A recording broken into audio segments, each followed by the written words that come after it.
Let's unpack all of my fall winter clothes together. First, I reassembled my clothing rack from IKEA so it's easier to see what I have and to organize everything into my wardrobe. If you're moving abroad, my number one tip would be to pack as much as you can into vacuum bags. They will save you so much space and it's a lot easier to organize them into categories than boxes. Number two is get yourself a cute little furry assistant. Jinx loves helping out, but for some reason today he was a bit lazy, so I had to let him go.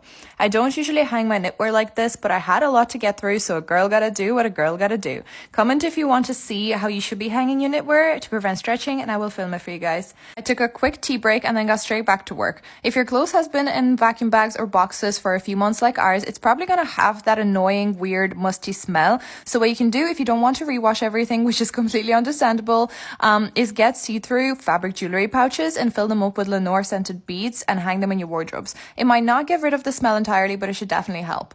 I had to speed up the rest of this video because I didn't realize how long it already was, and as you can see, Sony decided to come over and take a nap on the clothes that I've been trying to put away, so I had to work around her, which took a bit longer than I expected. Then I moved on to my ball gowns and going out dresses. Guys, I actually can't believe it's almost Christmas time. I'm so excited to film loads of festive content for you, and here's a sneak peek of what my wardrobe ended up looking like, so stay tuned if you want to see how I organized it.